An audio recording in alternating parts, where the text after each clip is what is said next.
ചെമ്പനീർ പൂവിന്റെ ഇനി വരാൻ പോകുന്ന ഒരു അടിപൊളി സൂപ്പർ എപ്പിസോഡ് റിവ്യൂ ആണ് പറയുന്നത്. അങ്ങനെ ചന്ദ്രമതിനെയും സുധീനെയും ശ്രുതിനെയും എല്ലാവരെയും ഞെട്ടിച്ചുകൊണ്ട് തന്നെ ലക്ഷങ്ങൾ വിലമതിക്കുന്ന കാറ് രേവതി സച്ചിക്ക് വാങ്ങിക്കൊടുക്കുന്നുണ്ട്. രേവതിക്ക് പെട്ടെന്ന് ഒരു 500 മാലയുടെ ഓർഡർ ഒക്കെ കിട്ടിയിട്ട് ഒരു വലിയ തുക തന്നെ രേവതിയുടെ കൈകളിലേക്ക് എത്താണ്. രേവതിയാണെങ്കിൽ ഇത്രയും വലിയൊരു എമൗണ്ട് തന്റെ കയ്യിൽ കിട്ടിയത് കൊണ്ട് തന്നെ എന്ത് ചെയ്യുമെന്നങ്ങനെ ചിന്തിച്ചുകൊണ്ട് നിൽക്കുന്ന സമയത്തായിരിക്കും രേവതിക്കൊരു കാര്യം ഓർമ്മ വരുന്നത്. പാവ തന്റെ സച്ചിയേട്ടൻ ഇപ്പോ യാതൊരു ഗതിയുമില്ലാതെ ഓട്ടോ ഓടിച്ച് നടക്കല്ലേ. അതുകൊണ്ട് തന്നെ തന്റെ കയ്യിലുള്ള പണം കൊണ്ട് സച്ചിക്കൊരു കാറ് വാങ്ങിച്ചു കൊടുക്കണം. എന്നാൽ രേവതിയുടെ കയ്യിൽ ഇത്രത്തോളം കാശ് കിട്ടിയത് കൊണ്ട് തന്നെ ചന്ദ്രമതി ആണെങ്കിൽ അത് ചന്ദ്രമതിയുടെ കയ്യിൽ രേവതി കൊണ്ടു കൊടുക്കും എന്നൊക്കെ ചിന്തിച്ചിങ്ങനെ കാത്തിരിക്കായിരിക്കും. എന്നാൽ രേവതിയുടെ കയ്യിൽ കിട്ടിയ മുഴുവൻ പണവുമായിട്ട് രേവതി നേരെ തന്റെ ബെഡ്റൂമിലേക്ക് കൊണ്ടുപോയി വെക്കാണ്. ഇതേ സമയത്തിന് ശ്രുതി ഇങ്ങനെ ചന്ദ്രമതിയോട് പറയുന്നത്, ആന്റി, അവൾക്ക് ഇത്രമാത്രം രൂപ കയ്യിൽ കിട്ടിയിട്ടും അവൾ അതിൽ നിന്നും ഒരു രൂപ പോലും എന്റെ ആന്റിക്ക് തന്നില്ലല്ലോ. അപ്പൊ ചന്ദ്രമതി പറയുന്നത്, അല്ലെങ്കിലും ആർക്ക് വേണം അവളുടെ പൈസ? അവളുടെ പൈസ അവൾ തന്നെ അങ്ങ് എടുത്തു വെച്ചാൽ മതി എന്നൊക്കെ പറഞ്ഞ് ദേഷ്യപ്പെട്ട് ചന്ദ്രമതി അവിടെ നിന്ന് അങ്ങ് പോവും. ഇതേ സമയത്തിന് ശ്രുതി ഇങ്ങനെ മനസ്സിൽ പറഞ്ഞിട്ട്, ഹാവു, ഇപ്പോഴാണൊന്ന് സമാധാനമായത്. ഞാൻ കരുതി ആ രേവതി മുഴുവൻ പൈസയും ആന്റിയുടെ കയ്യിൽ കൊണ്ടുപോയി കൊടുക്കുമെന്ന്.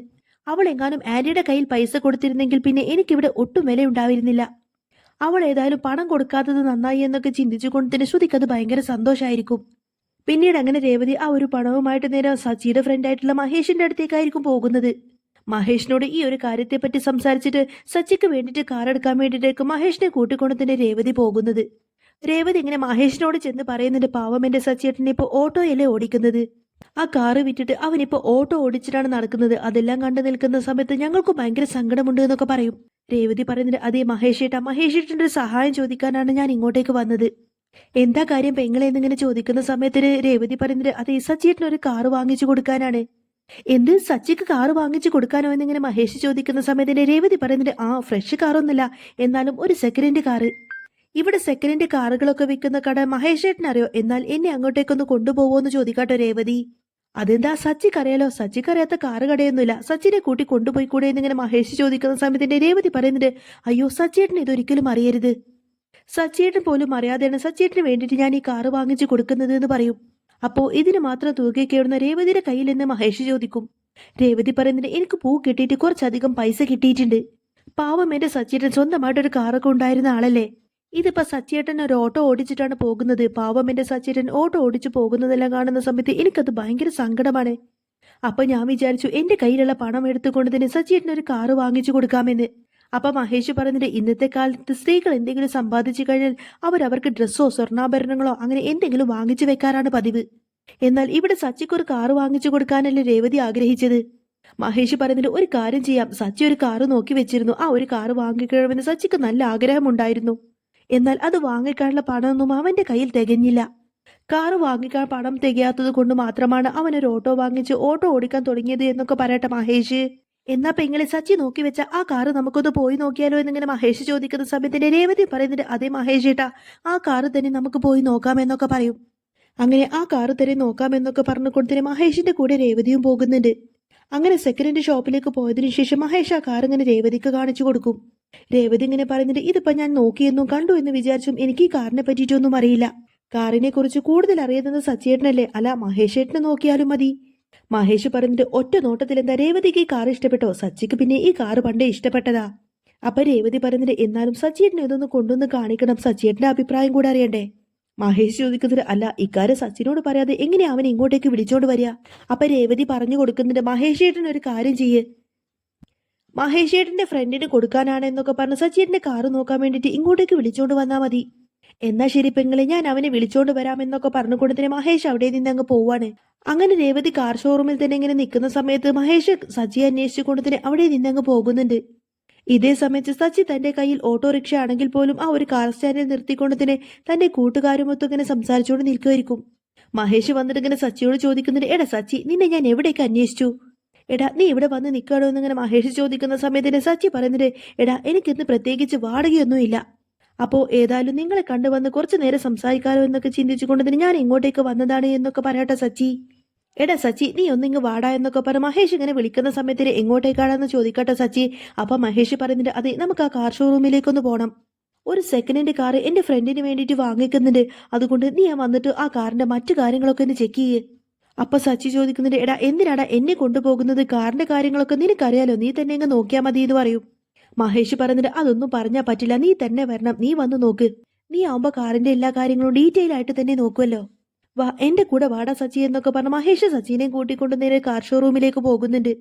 എന്നാൽ മഹേഷ് സച്ചിനെ കൂട്ടിക്കൊണ്ട് അങ്ങോട്ടേക്ക് വരുന്നത് കണ്ട് രേവതി അവരെ കാണാതെ അവിടെ നിന്നങ്ങ് ഒളിച്ചു നിൽക്കുമായിരിക്കും. സച്ചി വന്ന് കാറ് നോക്കുന്നതെല്ലാം തന്നെ അവിടെ നിന്ന് മാറി നിന്ന് രേവതി ഇങ്ങനെ കാണുന്നുണ്ടായിരുന്നു.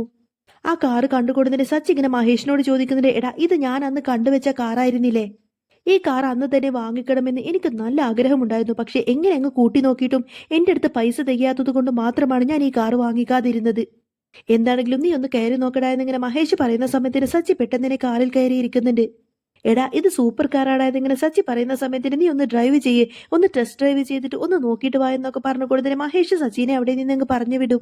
അങ്ങനെ ടെസ്റ്റ് ഡ്രൈവ് ഒക്കെ ചെയ്ത് തിരിച്ചിങ്ങനെ സച്ചി മഹേഷിന്റെ അടുത്തേക്ക് വന്നിട്ട് പറയുന്നുണ്ട്, എടാ നിന്റെ കൂട്ടുകാരനോട് ധൈര്യമായിട്ട് പറ ഈ കാറ് വാങ്ങിക്കാൻ.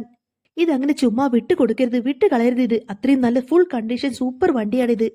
നീ പറഞ്ഞ വില വെച്ച് നോക്കുന്ന സമയത്ത് ഈ വിലക്ക് ഇങ്ങനെ നല്ല കണ്ടീഷൻ വണ്ടി എവിടെ നിന്നും കിട്ടില്ല.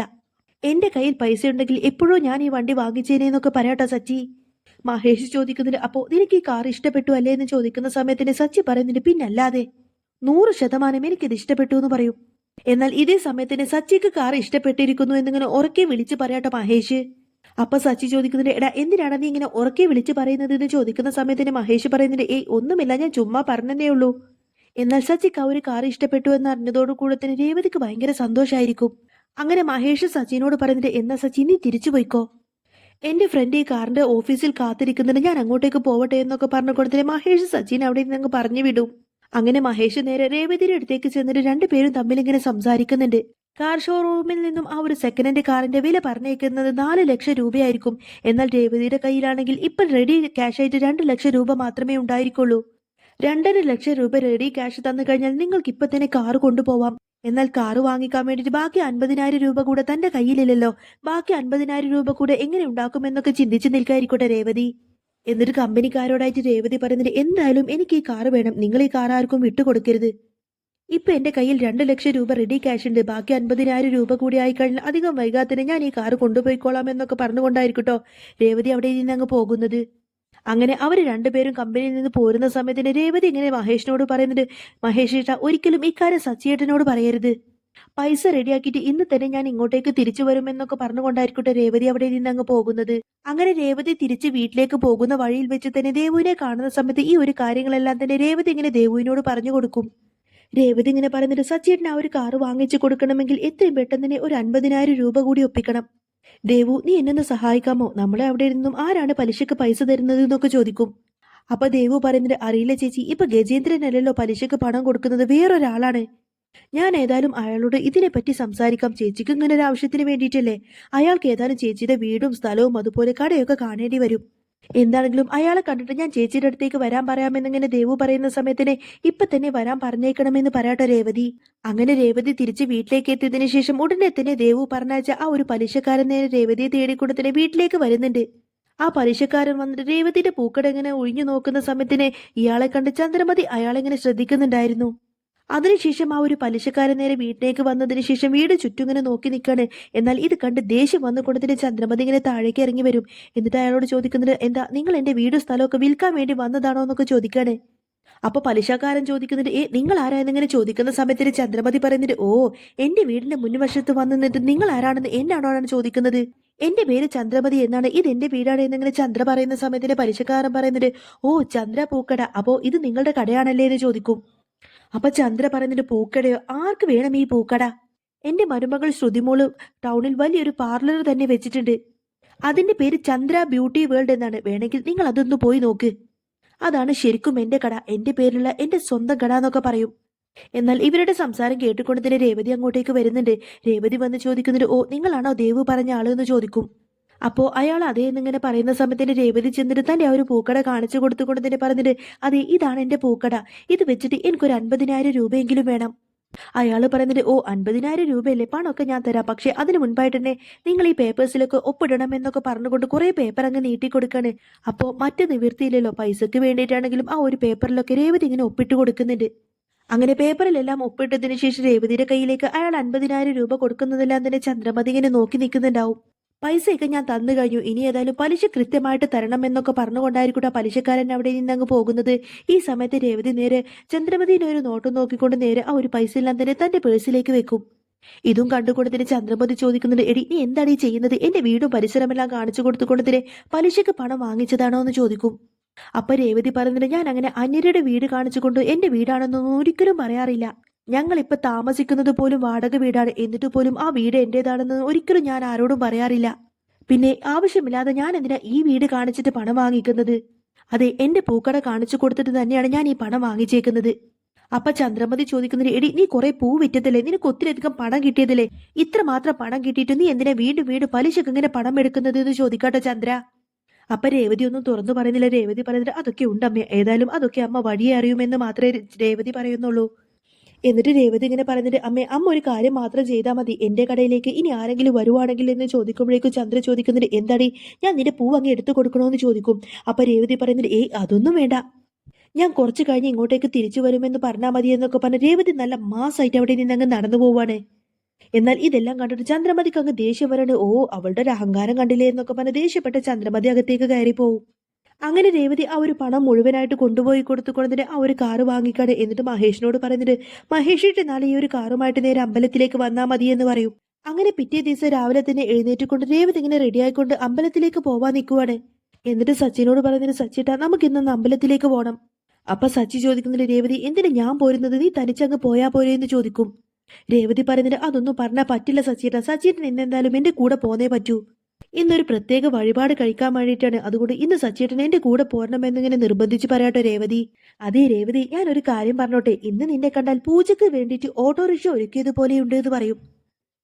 അപ്പൊ രേവതി ചോദിക്കുന്നു, എന്താ സച്ചിയേട്ടാ ഇത്, എന്താ ഓട്ടോക്കൊപ്പമാണോ എന്നെ ഇങ്ങനെ കമ്പയർ ചെയ്യുന്നത് എന്ന് ചോദിക്കും. അപ്പോ പൂജക്ക് ഓട്ടോ ഒരുക്കിയത് പോലെയുണ്ട് എന്ന് പറഞ്ഞാൽ നിന്നെ കാണാൻ അത്രമാത്രം ഭംഗിയുണ്ടെന്നാ ഞാൻ പറഞ്ഞത് എന്നൊക്കെ പറയട്ടെ സച്ചി. എന്താണെങ്കിലും സച്ചിയേട്ടൻ എന്റെ കൂടെ വരണം എന്നൊക്കെ പറഞ്ഞുകൊണ്ടതിന് അവർ രണ്ടുപേരും ഓട്ടോയിൽ കയറിക്കൊണ്ടതിന് നേരെ അമ്പലത്തിലേക്ക് പോകുന്നുണ്ട്. എന്നാൽ ഇവര് രണ്ടുപേരെയും കാത്തുകൊണ്ടതിന് അമ്മയും ദേവും അവിടെ ഉണ്ടായിരിക്കും. സച്ചിനെ രേവതിനെ കണ്ടതോടുകൂടി തന്നെ ദേവു അങ്ങോട്ടേക്ക് ഓടിച്ചെന്നുകൊണ്ടതിന് രേവതിയോട് പറയുന്നുണ്ട്, ചേച്ചി എല്ലാം ഓക്കെയാണ്, ചേച്ചി പറഞ്ഞതുപോലെ തന്നെ എല്ലാം റെഡിയാക്കിയിട്ടുണ്ട് എന്നൊക്കെ പറയാട്ടോ ദേവു.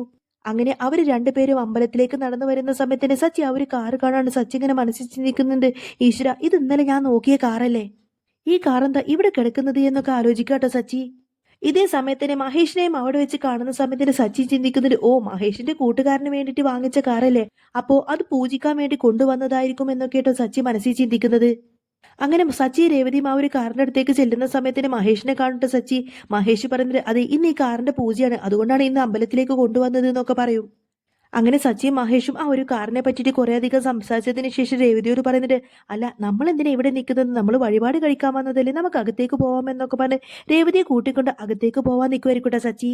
അങ്ങനെ സച്ചി പോവാൻ നോക്കുന്ന സമയത്തിന് സച്ചിൻ കുറച്ചു നേരം അവിടെ നിൽക്കുക എന്നൊക്കെ പറഞ്ഞ് രേവതി സച്ചിനെ അവിടെ അങ്ങനെ പിടിച്ചു നിർത്താൻ നോക്കും. ഇതേ സമയത്തിന് പൂജാരി അങ്ങോട്ടേക്ക് വരുന്നുണ്ട്. സച്ചിയെ കണ്ടോണ്ട് തന്നെ സച്ചി സുഖമല്ലേ എന്നൊക്കെ ചോദിക്കും. അപ്പോഴേക്കും ദേവ് ഓടി വന്നിട്ട് കാറിനൊരു മാലയൊക്കെ ഇട്ട് കൊടുക്കുന്നുണ്ട്. അപ്പോഴേനെ ഇത് കണ്ട് മഹേഷ് ചോദിക്കുന്നുണ്ട്, കാറിന്റെ ഓർഡറൊക്കെ ദേവു ഞാനല്ലേ എന്ന് ചോദിക്കും. എന്നാൽ വീണ്ടും ആ ഒരു കാറെല്ലാം ശ്രദ്ധിക്കുന്ന സമയത്തിന് സച്ചിക്ക് അത് ഭയങ്കര സങ്കടമായിരിക്കും. കാരണം സച്ചി അത്രമാത്രം സ്വന്തമാക്കണമെന്ന് ആഗ്രഹിച്ചിരുന്ന കാറല്ലേ മഹേഷിന്റെ ഫ്രണ്ട് സ്വന്തമാക്കിയേക്കുന്നത്. അങ്ങനെ പൂജാരി വന്നിട്ട് ആ ഒരു കാർ ഇങ്ങനെ പൂജിക്കുന്ന സമയത്തിനെ സച്ചി പറഞ്ഞിട്ട്, വാ രേവതി നമുക്ക് അകത്തേക്ക് പോവാമെന്നൊക്കെ പറഞ്ഞ് പോവാൻ നിൽക്കുന്ന സമയത്തും രേവതി സച്ചിനെ അവിടെ തന്നെ അങ്ങ് പിടിച്ചു നിർത്തും. സച്ചിയുടെ കുറച്ചു നേരം കൂടി ഇവിടെ നിൽക്കുകയെന്നിങ്ങനെ രേവതി പറയും. ഈ സമയത്തിന്റെ പൂജാരി വീണ്ടും ആ ഒരു കാർ ഇങ്ങനെ പൂജിച്ചുകൊണ്ടിരിക്കുകയാണ്. അപ്പോഴേ സച്ചി ഇങ്ങനെ മഹേഷിനോട് ചോദിക്കുന്നുണ്ട്, അല്ല മഹേഷ് നിന്റെ കൂട്ടുകാരനെ ഇതുവരെ കണ്ടില്ലല്ലോ. അപ്പോഴേ ലക്ഷ്മിയമ്മ വന്നിട്ട് ഇങ്ങനെ സച്ചിനോട് പറയുന്നുണ്ട്, മോനെ സച്ചി ഇത് നിന്റെ കാറാണ്, സച്ചി മോന് വേണ്ടിയിട്ട് എന്റെ രേവതി മോള് വാങ്ങിച്ച കാറ് എന്നൊക്കെ പറയും. എന്നാൽ പെട്ടെന്ന് ലക്ഷ്മിയമ്മയുടെ ഈ ഒരു വാക്ക് കേൾക്കുന്ന സമയത്തിന് സച്ചിക്കൊരു ഷോക്കായിരിക്കും. താൻ ഒത്തിരി അധികം ആഗ്രഹിച്ച ആ ഒരു കാറ് രേവതി തനിക്ക് നേടി തന്നു എന്നൊക്കെ ചിന്തിച്ചുകൊണ്ടതിന് സച്ചിക്ക് ഭയങ്കര അങ്ങ് സന്തോഷമായിട്ട് കണ്ണിൽ നിന്നൊക്കെ ഇങ്ങനെ കണ്ണുനീര് വരികയാണ്. എന്നിട്ട് നിറ കണ്ണുകളോടെ സച്ചി ഇങ്ങനെ രേവതിയെ നോക്കുന്ന സമയത്തിന് രേവതി സച്ചിയുടെ കയ്യിലേക്ക് ആ കാറിന്റെ ചാവി അങ്ങ് വെച്ചു കൊടുക്കും. എന്നാൽ സച്ചിക്ക് അവിടെ ഇതൊട്ടും തന്നെ ഇങ്ങനെ വിശ്വസിക്കാനേ കഴിയുന്നില്ല. അങ്ങനെ ഒത്തിരി അധികം സ്നേഹത്തോടു കൂടി തന്നെ ആയിരിക്കും സച്ചി ഇങ്ങനെ രേവതിയുടെ മുഖത്തേക്ക് നോക്കുന്നത്. അങ്ങനെ താൻ ജീവിതത്തിൽ ഒട്ടും തന്നെ പ്രതീക്ഷിക്കാതെ അത്രമാത്രം വലിയൊരു സർപ്രൈസ് ഗിഫ്റ്റ് തന്നെയായിരിക്കട്ടോ രേവതി സച്ചിക്ക് സമ്മാനിച്ചത്. എന്നിട്ട് എല്ലാവരുടെയും മുന്നിൽ വെച്ചുകൊണ്ട് തന്നെ സന്തോഷം കൊണ്ട് സച്ചി ഇങ്ങനെ രേവതിയെ നെഞ്ചോട് ചേർത്ത് പിടിക്കും.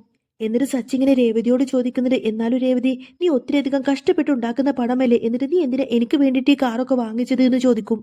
അപ്പൊ രേവതി പറയുന്നത്, എന്താ സച്ചിയേട്ടൻ ഇങ്ങനെയൊക്കെ പറയുന്നത്, സച്ചിയേട്ടന്റെ സന്തോഷം തന്നെയല്ലേ എനിക്ക് വലുത്. സച്ചിയേട്ടൻ ഒത്തിരിയധികം ഇഷ്ടപ്പെട്ട കാറല്ലേ ഇത്. അതുകൊണ്ട് തന്നെയാണ് ഇത് ഞാൻ സച്ചിയേട്ടന് വേണ്ടിയിട്ട് വാങ്ങിച്ചുകൊണ്ട് തന്നത് എന്നൊക്കെ പറയും. എന്നാൽ ഇതേ സമയത്ത് സച്ചിക്ക് അവിടെ പറയാൻ വാക്കുകൾ പോലുമില്ല. എന്ത് പറയണമെന്നറിയില്ല കേട്ടോ. അങ്ങനെ ഒരുപാട് ഇഷ്ടത്തോടു കൂടി തന്നെ സച്ചി ഇങ്ങനെ രേവതിയെ നെഞ്ചോട് ചേർത്ത് പിടിക്കും.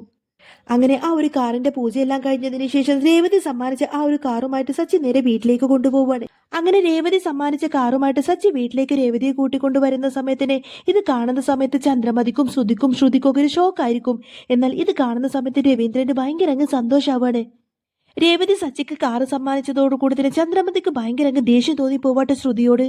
എന്നിട്ട് ചന്ദ്രമതി ഇങ്ങനെ ശ്രുതിയോട് പറഞ്ഞിട്ട്, എടി നീ കണ്ടില്ലേ ആ രേവതി ഇങ്ങോട്ടേക്ക് കയറി വന്നതിന് ശേഷം ഞങ്ങൾ എല്ലാവരും ചേർന്ന് അവളെ ഒത്തിരിയധികം ദ്രോഹിക്കായിരുന്നു. ഞങ്ങൾ അവളെ ഒത്തിരി തവണ ഉപദ്രവിച്ചിട്ട് പോലും അവൾ സമ്പാദിച്ച പണമെല്ലാം സ്വരുക്കൂട്ടിക്കൊണ്ട് തന്നെ അവൾ അവളുടെ ഭർത്താവിന് നല്ലൊരു കാറ് വാങ്ങിച്ചു കൊടുത്തു. അല്ല നീയും ഇതുപോലെ സമ്പാദിക്കാൻ വേണ്ടിയിട്ട് തന്നെയല്ലേ ഇവിടെ നിന്നും ബ്യൂട്ടി പാർലറിലേക്കാണ് എന്നൊക്കെ പറഞ്ഞ് ഇവിടെ നിന്നും ഇറങ്ങിപ്പോകുന്നത്. നിന്റെ കയ്യിലും കാണല്ലോ ഇഷ്ടം പോലെ ക്യാഷ്. എന്നിട്ട് പോലും നീ എന്താ എന്റെ മകൻ ശ്രുതിക്ക് ഒരു കാറ് പോലും ഇന്നേ വരെ വാങ്ങിച്ചു കൊടുക്കാത്തത് എന്നൊക്കെ ചോദിച്ചു കൊടുത്തിട്ട് ശ്രുതി എങ്ങനെ കുറ്റപ്പെടുത്തി സംസാരിക്കാട്ടെ ചന്ദ്രമതി. നിന്റെ മലേഷ്യയിലുള്ള അച്ഛനാണെങ്കിൽ ഇഷ്ടം പോലെ പണമില്ലേ. നിന്റെ അച്ഛനോട് സംസാരിച്ചിട്ട് അവൻ ഒരു ബിസിനസ് എങ്കിലും തുടങ്ങി കൊടുക്കാൻ വേണ്ടി നിന്നോട് ഞാൻ എത്ര തവണ പറഞ്ഞു. നിന്നെ എന്റെ മോൻ കല്യാണം കഴിച്ചു എന്നല്ലാതെ നീ ഇന്നേ വരെ ശ്രുതിക്ക് വേണ്ടിയിട്ട് എന്തെങ്കിലും ഒരു കാര്യം എന്റെ മോന് വേണ്ടിയിട്ട് നീ ചെയ്തിട്ടുണ്ടോ? ശരിക്കും നീ ഇപ്പൊ ആ രേവതിയെ കണ്ടിട്ടൊന്ന് പഠിക്ക്. ഒന്നുമില്ലാത്ത പിച്ചച്ചട്ടിയിൽ നിന്നും ഇങ്ങോട്ടേക്ക് കയറി വന്നതാണ് രേവതി. എന്നിട്ട് പോലും അവളിത് ലക്ഷങ്ങൾ വിലമതിക്കുന്ന കാറാണ് സച്ചിക്ക് വേണ്ടി വാങ്ങിച്ചു കൊടുത്തിരിക്കുന്നത്. എടി എന്നിട്ട് പോലും എന്റെ മോൻക്ക് വേണ്ടിയിട്ടോ ഈ കുടുംബത്തിന് വേണ്ടിയിട്ടോ ഇന്നേ വരെ നീ എന്താണ് ചെയ്തു കൂട്ടിയത് എന്നൊക്കെ ചോദിച്ചു കൊടുത്തിട്ട് ചന്ദ്രമതി ഇങ്ങനെ ശ്രുതിയെ കുറ്റപ്പെടുത്തി സംസാരിക്കാണ്. എന്നാൽ ഇതേ സമയത്ത് ശ്രുതിക്കാവട്ടെ യാതൊരു മറുപടിയുമില്ലാതെ എന്ത് ചെയ്യണമെന്നൊക്കെ ചിന്തിച്ച് ആകെ ടെൻഷനോടെ നിൽക്കുമായിരിക്കട്ടെ ശ്രുതി. എന്നാൽ രേവതിയും സച്ചിയും ഭയങ്കര സന്തോഷത്തിലായിരിക്കും. അതിലേറെ സന്തോഷത്തിലായിരിക്കട്ടെ രവീന്ദ്രൻ. അങ്ങനെ രേവതി സമ്മാനിച്ച ആ ഒരു കാറിൽ സച്ചി അച്ഛനെയും കൂട്ടിക്കൊണ്ട് തന്നെ അച്ഛനും രേവതിയും സച്ചിയും കൂടി ഒരു വലിയ ലോങ് ഡ്രൈവിൽ തന്നെ പോകാണ്. അങ്ങനെ അവർ 3 പേരും സന്തോഷത്തോടു കൂടി വലിയൊരു യാത്രക്ക് ഇങ്ങനെ പോകുന്നതും കാണിച്ചുകൊണ്ടാണ് എപ്പിസോഡ് പൂർണ്ണമാവുന്നത്. അപ്പോൾ നിങ്ങൾക്ക് ഈ ഒരു ചാനൽ ഇഷ്ടമായിരുന്നുണ്ടെങ്കിൽ എന്നും ഇതേപോലെ തന്നെ അപ്കമിംഗ് റിവ്യൂസും ഡെയിലി റിവ്യൂസും ഒക്കെ കേൾക്കാൻ താല്പര്യമുണ്ടെങ്കിൽ തീർച്ചയായിട്ടും നിങ്ങൾ എൻ്റെ ചാനൽ സബ്സ്ക്രൈബ് ചെയ്ത് സപ്പോർട്ട് ചെയ്യാൻ മറക്കല്ലേ.